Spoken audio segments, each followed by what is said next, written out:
most intriguing things I found when I came here, for those that are following along in our segue of Golf Pride videos from your headquarters, is there's a room up front that holds a ton of history. Right. For those that don't know, we're nearing 70 years now. Correct. Can you give a little background on like where the company came from, and 70 years ago, what it started as, what it's kind of gone through, the progressions? Yeah, sure. I mean, You were here.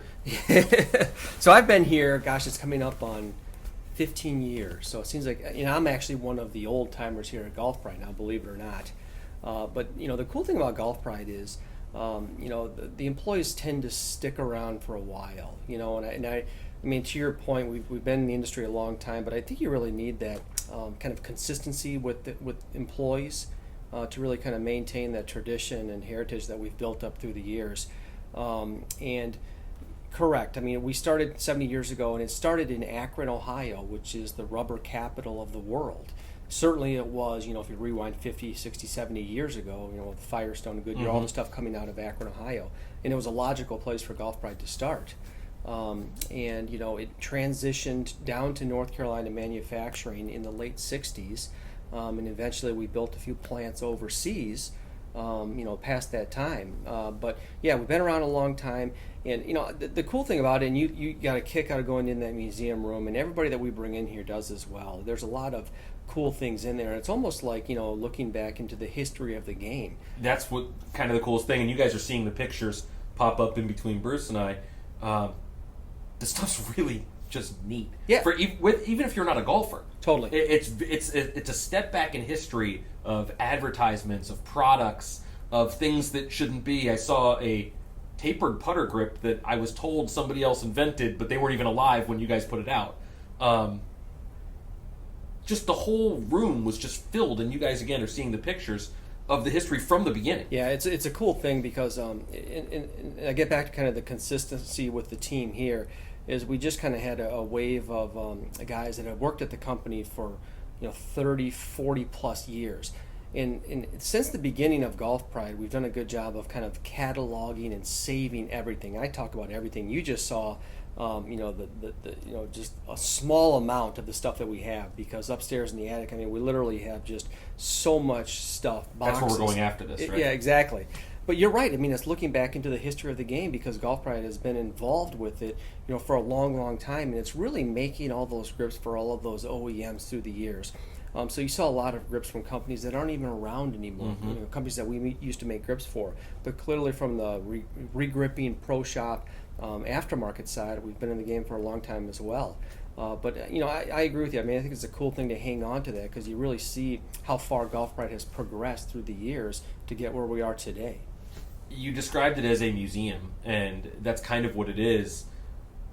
Kind of walk us through the timeline of Golf Pride, because it's not the same company now that it was 70 years ago, 69 years ago, and not that it's far different, because the heritage still remains the same and the beliefs still remain the same, but kind of walk us through the timeline of what's the major occurrences that have taken place. Yeah, I mean, really the big thing, Josh, through the years is that there's been some big innovations in golf grips, but and most people don't know this, but the biggest innovation by far was Golf Pride inventing the slip-on rubber golf grip. And that happened... I didn't know that, actually. Yeah, it happened in the early 50s. Now, I was showing you that one grip.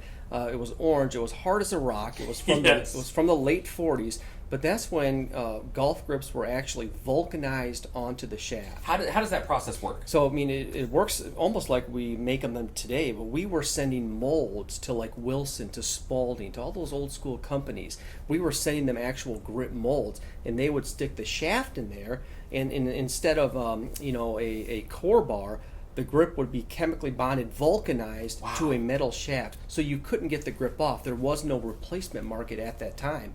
So when we Seems like a pretty good business model, actually. Yeah, it really is, because what we did when we came out with the slip-on rubber grip is we opened up all that pro shop business, all that replacement business.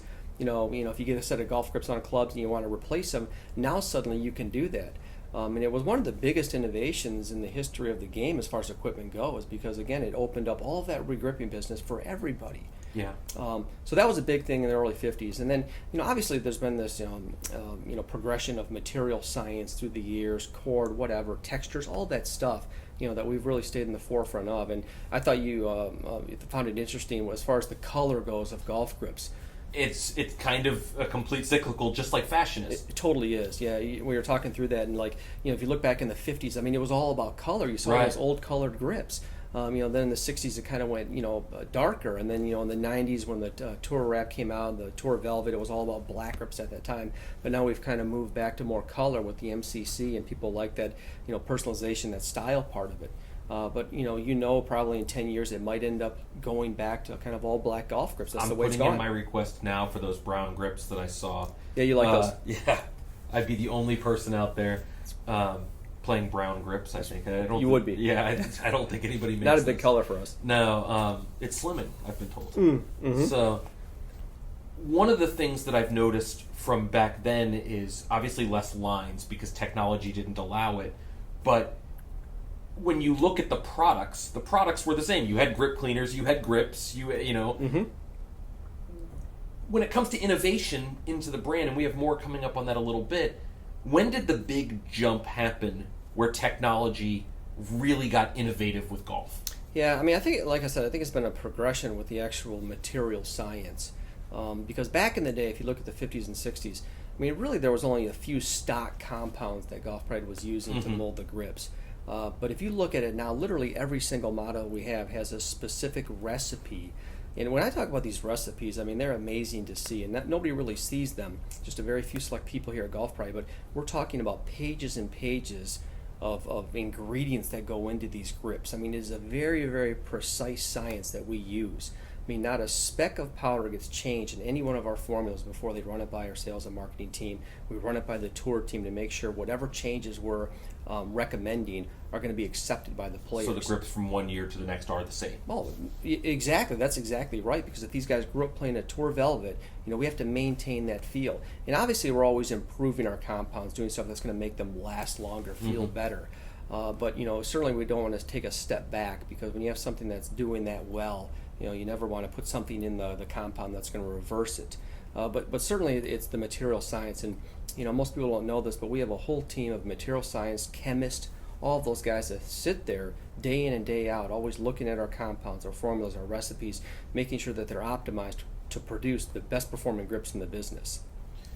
As the brand has a heritage to it, and again, 70 years, as we move to the future, what does the future hold? Yeah, I mean, again, I think it's a progression of the material science, but there's a lot of other things that we're working on that we can't talk about today. But I mean, it's, the big thing with Golf Pride is really getting people to understand, A, how important the golf grips are. And this really doesn't have anything to do with technology, but it's B, just getting them on a more consistent regripping cycle, and that sounds kind of self-serving. We want people to regrip every year. Well, you've actually told me in the past, whether it's Golf Pride or any other brand, you want people to regrip every season. I mean, it's amazing because it's the only part of the club that you touch, right? And it's very, very important. It's your only contact point to that club.